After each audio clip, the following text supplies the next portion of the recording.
जी मुल्तान में heat wave alert जारी कर दिया गया। शदीद तरीन गर्म दिन है आज मुल्तान में। और अगर हम बात कर लें तो महकमा मौसमियात हो, पंजाब हुकूमत हो, उन्होंने हीट वेव अलर्ट जारी कर दिया है। मुल्तान में इस वक्त अगर आज दर्जा हरारत की बात कर लें तो ज़्यादा से ज़्यादा 46 डिग्री सेंटीग्रेड, जबकि फील लाइक की बात कर लें तो 50 डिग्री तक जो है वो फील किया जा रहा है। महकमा मौसमियात के कहने आने वाले 2 से 4 रोज़ के दौरान जो है वो दर्जा हरारत 50 डिग्री तक भी पहुँचने की जो है वो पेशन गोई कर दी गई है। जबकि जो मुल्तान के सरकारी अस्पताल हैं, सिर्फ अगर हम उन्हीं की बात कर लें तो वहाँ पर जो मरीजों की तादाद है, गेस्ट्रो मरीजों की, वो बहुत ज़्यादा बढ़ चुकी है। और मुल्तान के निशर अस्पताल में गुज़श्ता 24 घंटों के दौरान 70 और शहबाज शरीफ अस्पताल में 50 और चिल्ड्रन कॉम्प्लेक्स अस्पताल में 45 मरीज जो है वो रिपोर्ट हो चुके हैं।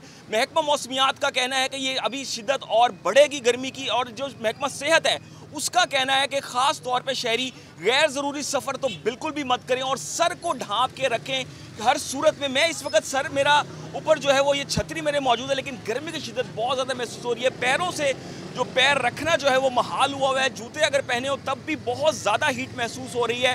तो इसके अलावा अगर हम बात कर लें डॉक्टर्स का कहना है कि साफ़ पानी का इस्तेमाल ज़्यादा करें और बाज़ारों के गैर मियारी जो मशरूबात हैं उनका इस्तेमाल हरगिज़ जो है वो ना किया जाए। जी।